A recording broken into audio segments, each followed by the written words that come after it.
Entre muchas batallas que se libran en los Estados Unidos, una de las más complejas, más utilizadas por los diferentes partidos políticos y de las más dramáticas para miles de jóvenes es la de los Dreamers. No peace, no justice, no peace.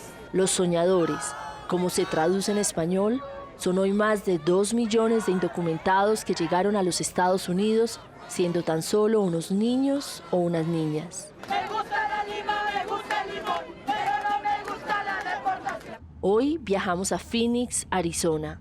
En este verano y a más de 46 grados centígrados, quisimos, a través de la joven pero destacada líder Reina Montoya, explorar la realidad de hombres y mujeres que, como ella, sueñan y batallan por hacer de sus aspiraciones de educación, trabajo y familia una posibilidad que en Estados Unidos no tienen asegurada. Por eso la batalla de Reina Montoya por acompañar a las familias en la superación del impacto emocional que implica la detención y deportación o el trauma de vivir en la zozobra la ha llevado a ser elegida por la revista Forbes entre una de las más destacadas jóvenes emprendedoras menores de 30 años, o a recibir un tributo en los conciertos que la banda U2 dio en honor a las mujeres inspiradoras en el mundo. Pues yo soy una mujer que creció en un lugar en medio. Por ejemplo, haber nacido en Tijuana, de que fue una frontera, y ahora pienso de que todas mis enseñanzas me han llevado a tratar de día a día, cuando no hay cámaras, cuando la gente no conoce quién soy, de tratar de poner mi granito de arena. Háblanos de tu familia. ¿Cómo es tu familia?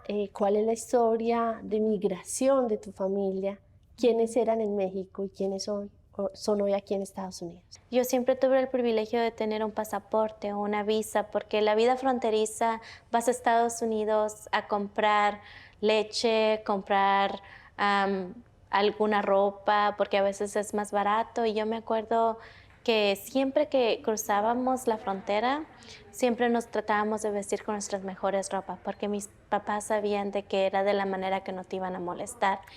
Y me acuerdo precisamente un día de que miré a una señora y se miraba más indígena y tenía vestuario indígena, y me acuerdo de que me quedé viendo y la pasaron a segunda revisión y todavía se me pone la piel chinita de que ver tanta injusticia, de que cómo pueden tratar a un ser humano así y a mí no.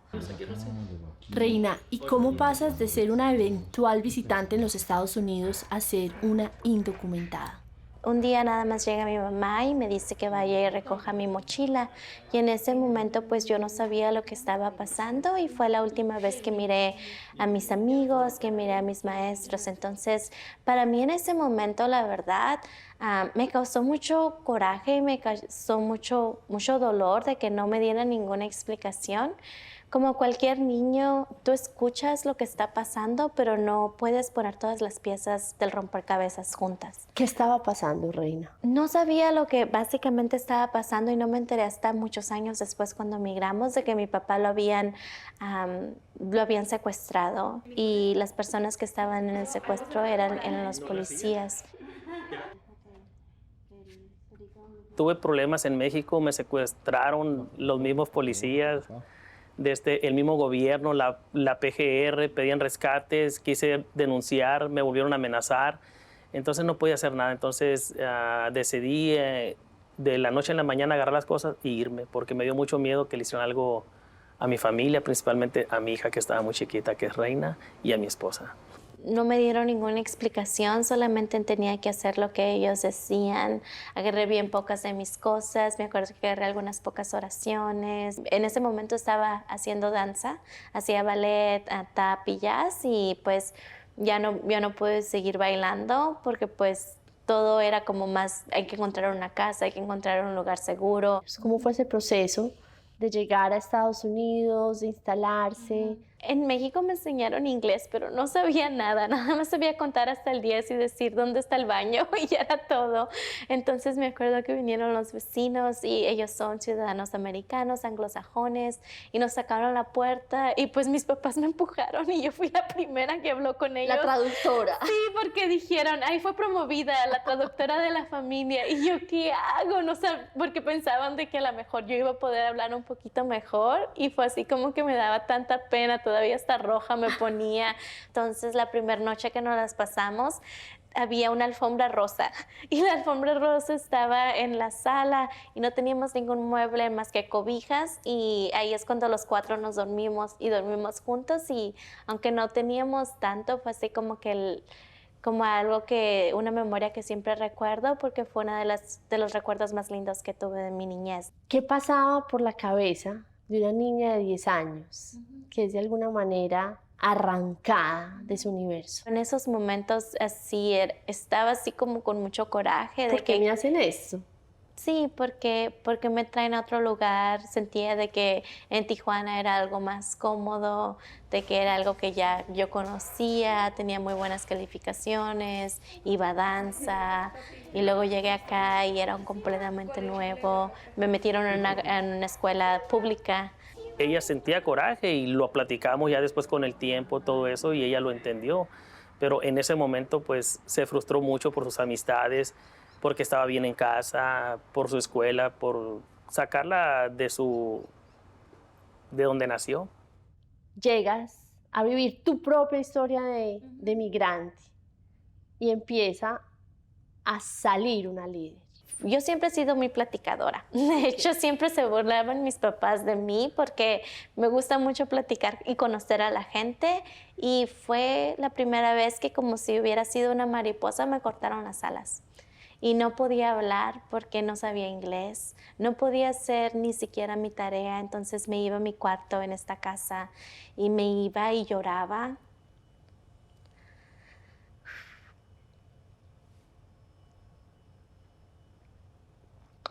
Porque lo único que tenía en mi control en ese momento era ser una buena estudiante. Y en ese momento ni siquiera podía hacer una tarea. Y pues todo eso agarré como por todo el sentimiento o resentimiento que tenía. Dije, pues les voy a mostrar de que sí puedo. Y entonces agarré esa actitud, yo creo que de mi papá. Y pues dicen que no puedo hablar inglés, yo les voy a mostrar que sí puedo. Aprendí inglés en un año y de ahí ya me sacaron a poder nada más tomar una clase de inglés, y pues de ahí ya fue cuando empecé a encontrar nuevamente mi voz. Y me reconecté con el baile en la preparatoria. Ha sido importante para ti el baile. Sí. Claro. ¿Cómo empieza este proceso que te tiene hoy recibiendo reconocimientos y aplausos? Me gradué con honores de la preparatoria. ¿Bailabas? Bailaba, estaba de voluntaria en mi iglesia, entonces estaba ya completamente integrada a la sociedad. Y de que, ¡pum!, otro obstáculo viene, y fue cuando quería ir a la universidad. Soy la primera en mi familia de ir a la universidad, entonces era algo de que siempre se inculcó en mí. ¿Qué querías estudiar? Yo tenía mi plan de 10 años, como te dice aquí en Estados Unidos, te dicen tienes que poner un plan y ejecutarlo. Entonces yo iba a estudiar ciencias políticas, me iba en la ASU, que es la escuela de aquí de Arizona, de ahí me iba a ir a Notre Dame, que es una de las escuelas bien prestigiosas católicas aquí en Estados Unidos, estudiar estudios internacionales con derechos a los humanos, y de ahí iba a trabajar para las Naciones Unidas. Los 6 estudiantes que ayudamos... Sin embargo, estos planes no pudieron hacerse realidad. A pesar de haberse graduado con honores y haber sido seleccionada por su talento y sus calificaciones para recibir auxilios y becas, Reina no tenía derecho a acceder a ellas.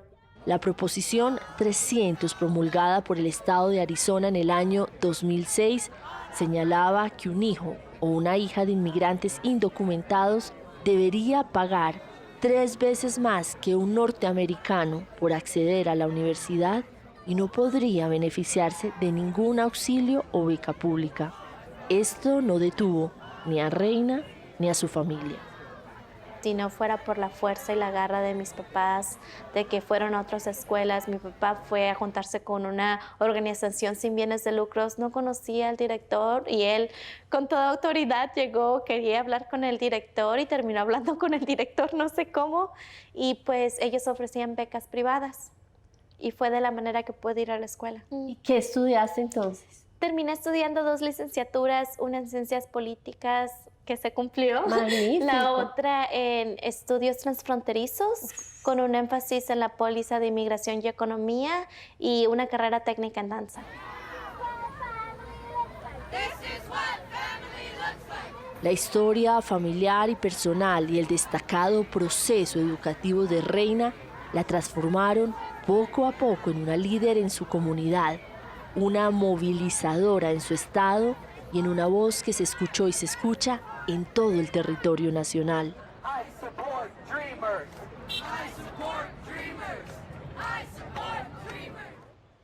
Reina Montoya hoy es la fundadora de Aliento, la organización que busca aliviar el trauma de niños, niñas y adolescentes cuyos padres, como el suyo, han sido detenidos, o de familias que viven bajo el riesgo de una deportación o el dolor de una separación. Sí, pues Aliento nació acerca de toda mi involucración con el movimiento estudiantil, acerca de que personas que no podían calificar por becas o poder pagar matrículas o colegiaturas a nivel justo, ni siquiera queríamos algo más bajo, queríamos algo justo, no podíamos, y pues fue cuando me empecé a involucrar en el movimiento cuando tenía 19 años.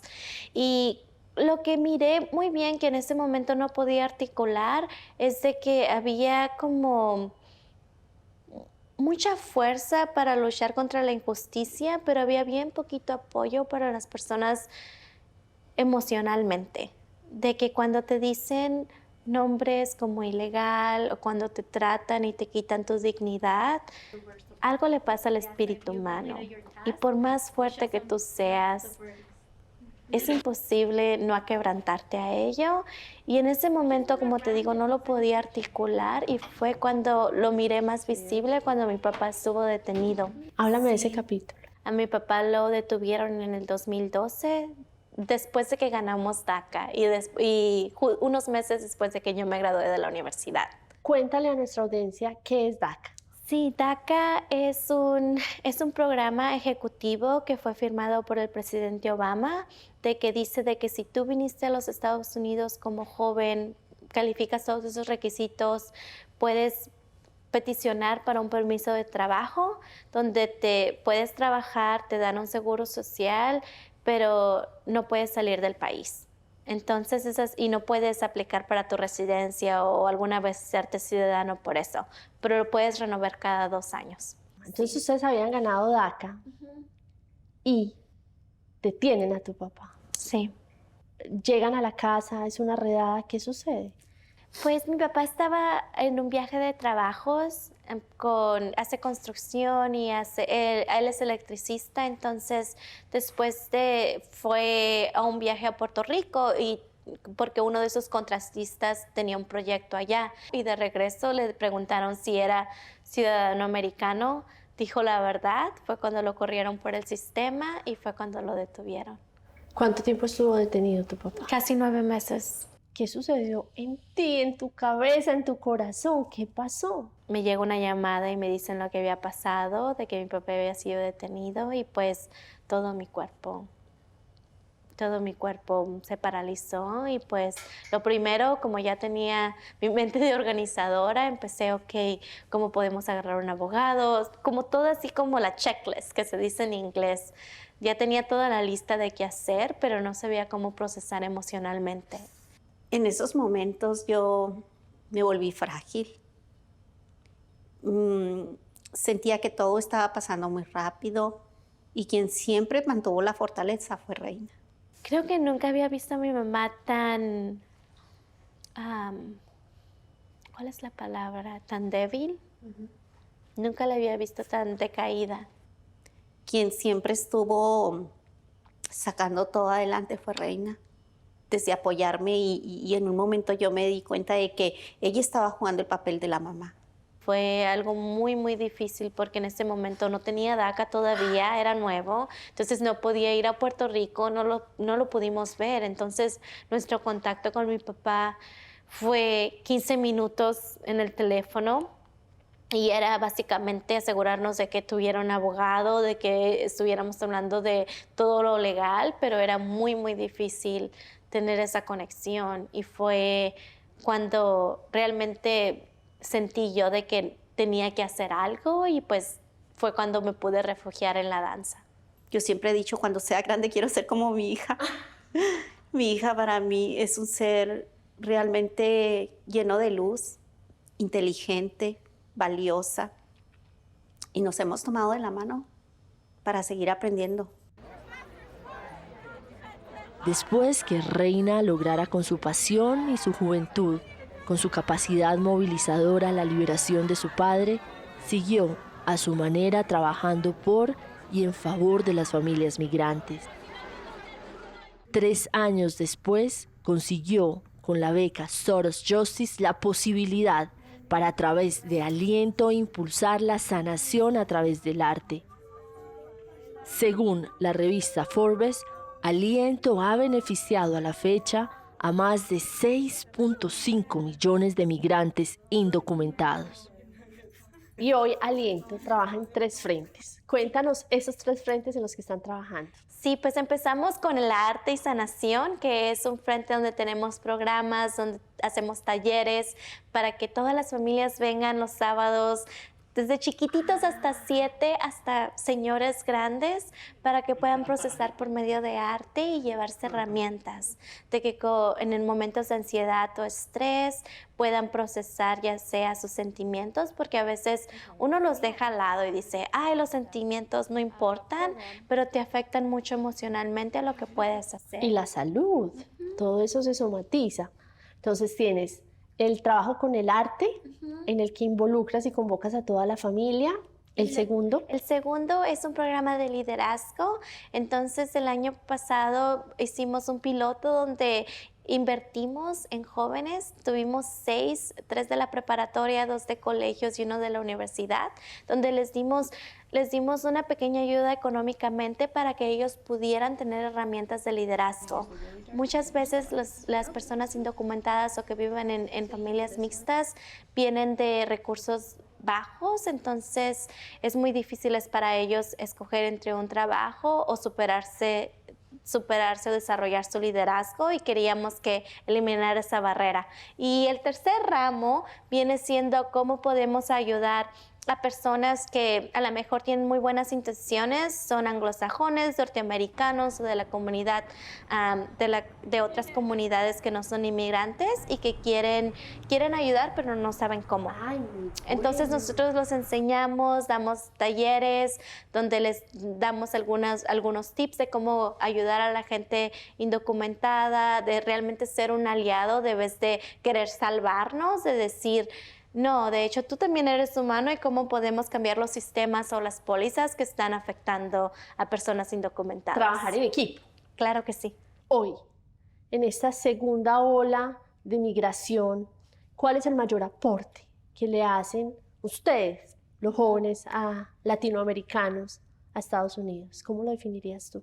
Pues nuestra generación es completamente binacional. Somos personas que somos bilingües por la mayoría del tiempo. Por los sacrificios de nuestros padres hemos podido ejercer nuestras propias profesiones, y ahorita Estados Unidos, si realmente quiere competir a un nivel globalmente, ya si no estamos hablando, si no le importa así como la parte humana, al nivel de los bolsillos, la verdad, le hemos contribuido demasiado y seguimos contribuyendo. Yo como fundadora de Aliento, que es algo que me apasiona y creo y lo quiero hacer, y ojalá mi meta en el día de que algún día Aliento no tenga que existir, pero yo he estado empleando hasta personas ciudadanas y empleo a otras personas, y si nos empezamos a contar cuántas reinas hay en Estados Unidos, pues realmente les daríamos un gran impacto a su bolsillo.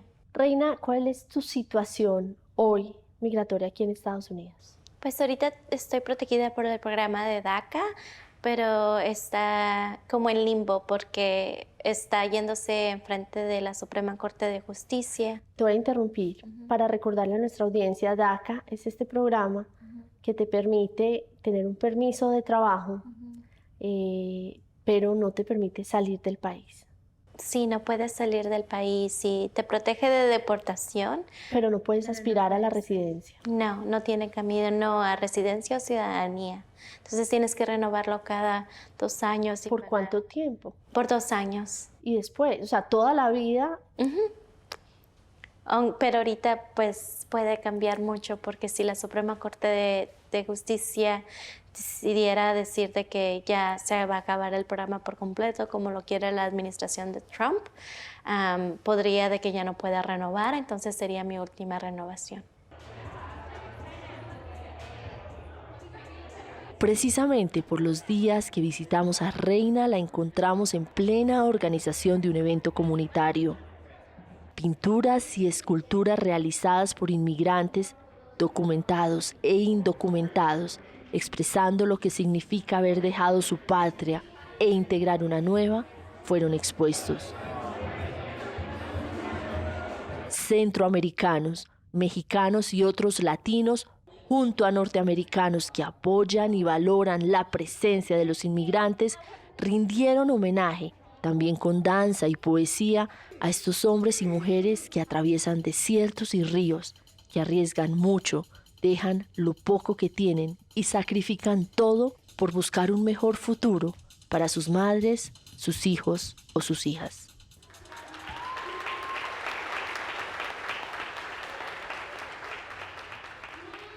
Knocks and bangs. I wonder if mi papá is begging to be heard. He doesn't knock or bang, but his body, it aches and I can feel it.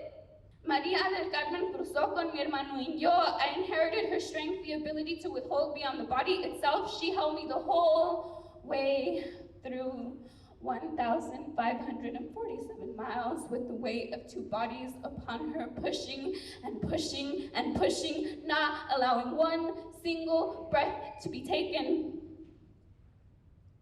This is where my version of living exists or lacks existence. No se puede salir, no la dejan vivir, no la dejan respirar. Déjame respirar, déjalo respirar, se están ahogando, los estás matando.